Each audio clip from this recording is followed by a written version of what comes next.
বড় মাপের তিনজন ব্যক্তি আমার উস্তাদ এবং উস্তাদ সমতুল্য, তারা আলোচনা করে গেছেন।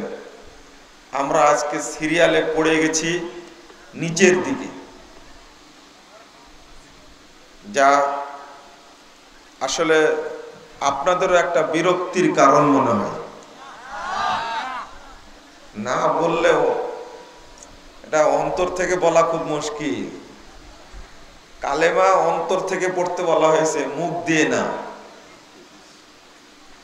মিন কলবি শব্দ আসছে, অন্তর দিয়ে যে ব্যক্তি বলবে। তো এখনো যেহেতু 12টা বাজেনি, আপনাদের কিছুটা ধৈর্য আছে মনে হয়, কিন্তু স্বাদটা নাই। স্বাদ বুঝেন? স্বাদ নাই।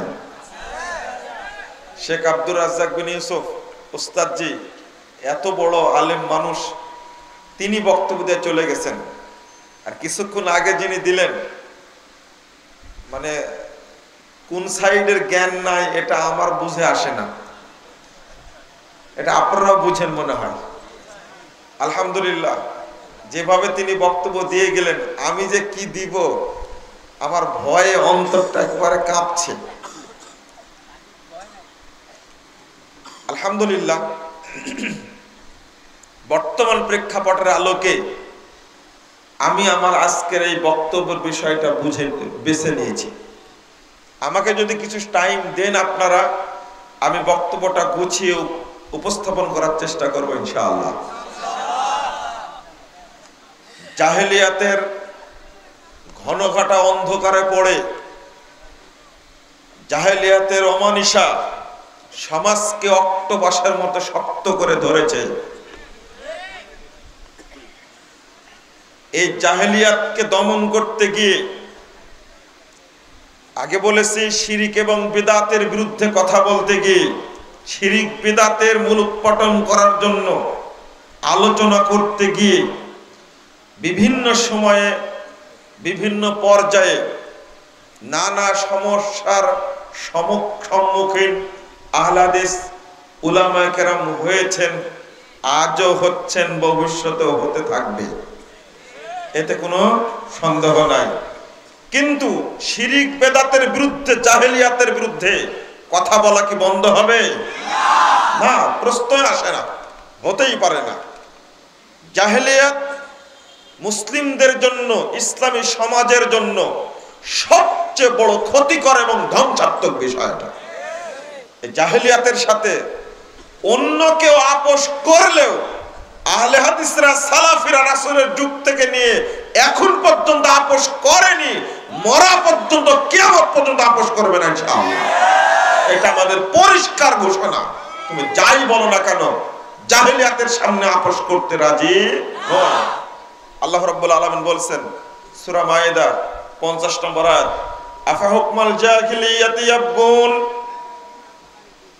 এই লোকগুলো কি জাহেলি যুগের দিকে ফেরত যেতে চাচ্ছে?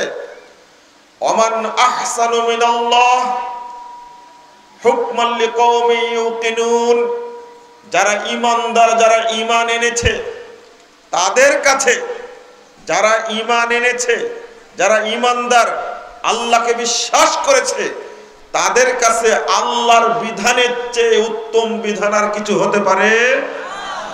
আল্লাহ বলছেন। তাহলে কি আল্লাহ জাহেলিয়াত যুগের দিকে ফিরে যেতে বললেন? জাহেলিয়াত যুগ বলতে আপনি কি বুঝেন? জাহেলিয়াতের কর্মকাণ্ডের মধ্যে একটা অন্যতম কর্মকাণ্ড হলো সুদ প্রথা, জাহেলি প্রথা। 2, বেহায়াপনা হলো জাহেলি প্রথা।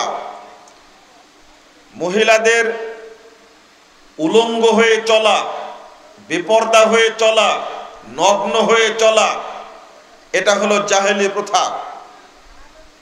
মাদক দ্রব্য সেবন করা জাহেলি প্রথা, জেনা ব্যভিচার জাহেলি প্রথা, গান বাজনা, সিনেমা, এই সমস্ত বিষয় প্রদর্শন করা জাহেলি প্রথা। মূর্তি এবং ছবি পূজা, এটাও জাহেলি প্রথা। আমি কয়েকটা হাদিস এখানে অনুবাদ করব পরপর, আপনাকে মনোযোগ দিয়ে শুনতে হবে। এই হাদিসের অনুবাদ করার সময় অন্যদিকে মন মগজ নিয়ে যাবেন না, আমার দিকে লক্ষ্য করুন। যারা দাঁড়িয়ে আছেন তারা একটু বসার চেষ্টা করুন। সহিহ বুখারী 1016 পৃষ্ঠা হাদিসটি বর্ণিত হয়েছে। মুহাম্মদুর রাসূলুল্লাহ সাল্লাল্লাহু আলাইহি ওয়াসাল্লাম বলছেন, আবগাযুন নাসি ইলাল্লাহি সালাসা, তিন শ্রেণীর মানুষের উপরে আল্লাহর পক্ষ থেকে গজব বর্ষণ হয়। আল্লাহ সবচেয়ে বেশি রাগান্বিত থাকেন তিন শ্রেণীর মানুষের উপরে। আপনি একটু সাবধান হন। তিন শ্রেণীর মানুষের উপরে আল্লাহর পক্ষ থেকে গজব বর্ষণ করা হয়। তার মধ্যে এক শ্রেণীর মানুষ মুবতাগিন ফিল ইসলামে সুন্নাতাল জাহেলিয়া, যারা মুসলিম সমাজে জাহেলি কর্মকাণ্ডের আবির্ভাব ঘটায়, চালু করে। জাহেলি কর্মকাণ্ড মুসলিম সমাজে যারা চালু করে তাদের উপরে আল্লাহ 24 ঘন্টা গজব বর্ষণ করেন, আল্লাহর রাগান্বিত থাকেন। এলাকায় ডিশ লাইন ছিল না, নগ্ন ছবি দেখা ছিল না, স্টার জালসার প্রভাব ছিল না, কিন্তু যারা ডিশ লাইনের ব্যবস্থা করেছে এবং লাইন নিয়েছে যারা, তাদের উপরে আল্লাহর পক্ষ থেকে 24 ঘন্টা গজব বর্ষণ করা হয়। এ বাঁচতে পারবে না। স্ত্রী মেয়ে পুত্র নিয়ে এক জায়গায় বসে নগ্ন ছবি দেখে, যারা এই নোংরা কাজটা করে এটা হলো জাহেলিয়াত। এদের উপরে আল্লাহ রাগান্বিত থাকেন, সবচেয়ে বেশি রাগান্বিত থাকেন। এদের বাঁচা খুব কঠিন আছে। সহিহ বুখারীর প্রথম খণ্ডের 172 পৃষ্ঠা একটি হাদিস বর্ণিত হয়েছে।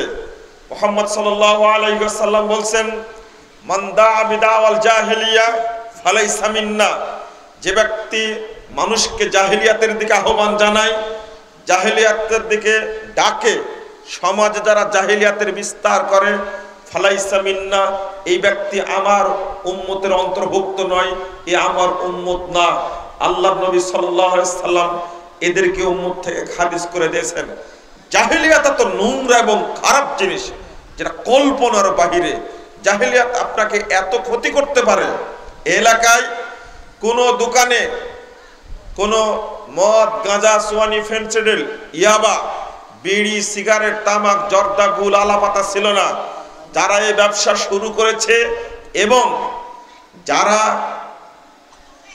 এই ব্যবসার সাথে জড়িত, যারা এটা কিনে খাচ্ছে, অনুরূপভাবে যারা গান বাজনার সাথে জড়িত, আগে ছিল না এখন শুরু করেছে, মুহাম্মদুর রাসূলুল্লাহ সাল্লাল্লাহু আলাইহি সাল্লাম বলতে চাচ্ছেন এরা আমার উম্মত থেকে বহিষ্কার, এরা আমার উম্মত বলে দাবি করতে পারবে না। আরেকটা হাদিস শোনাচ্ছি, তিরমিজি 2863 নম্বর হাদিস।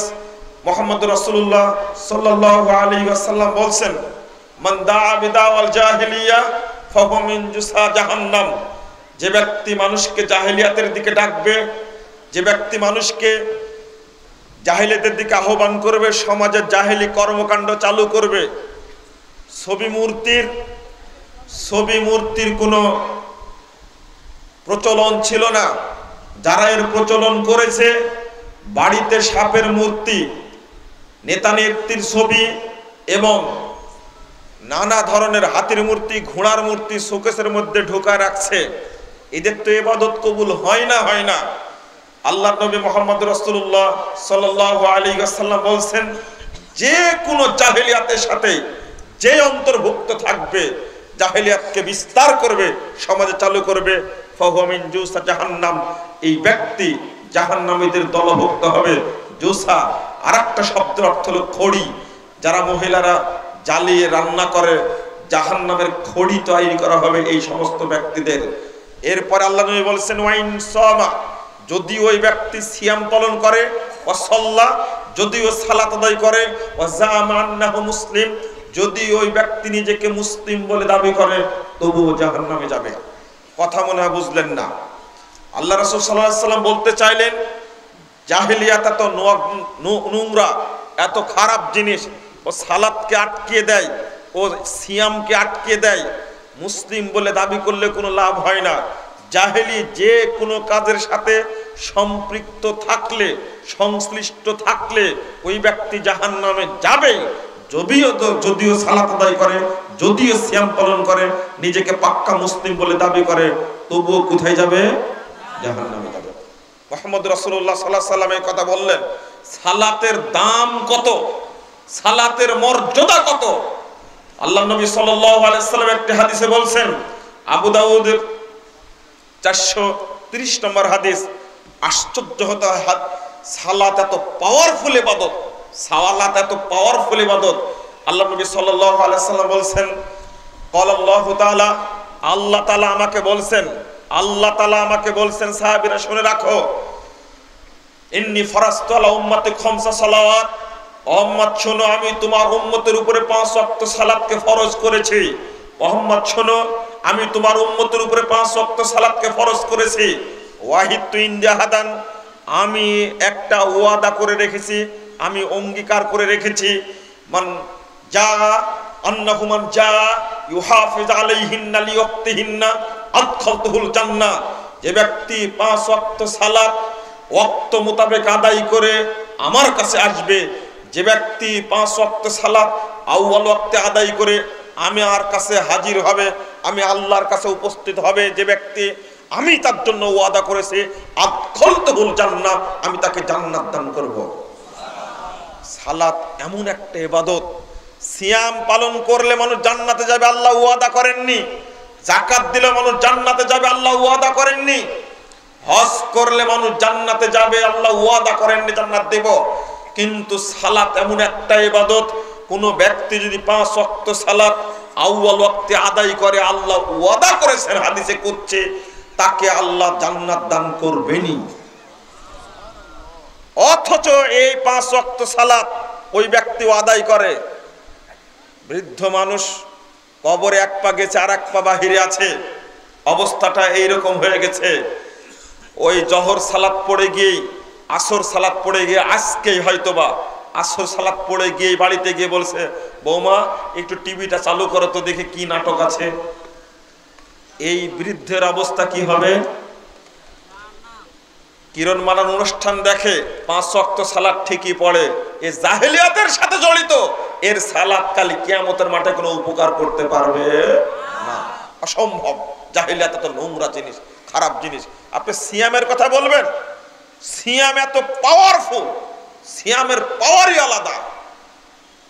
2840 নম্বর হাদিস সহিহ বুখারীর মধ্যে এসেছে, মুহাম্মদ রাসূলুল্লাহ সাল্লাল্লাহু আলাইহি ওয়াসাল্লাম বলেছেন, মান সামা ইয়াওমান ফি সাবিলিল্লাহ, যে ব্যক্তি একটা সিয়াম রাখবে, মাত্র একটা সিয়াম রাখবে আল্লাহকে সন্তুষ্ট করার জন্য, বা'দাল্লাহু ওয়াজহাহু আনিন নার 70 খরিফা, ওই ব্যক্তিকে আল্লাহ জাহান্নাম থেকে এত দূরে রাখবেন, একটা দ্রুতগামী বিমান বা একটা ঘোড়া 70 বছর চলার পরে যেখানে উপস্থিত হবে, বিমান যেখানে ল্যান্ড করবে, 70 বছর চলার পরে জাহান্নাম থেকে ওই ব্যক্তিকে তত দূরে রাখবে।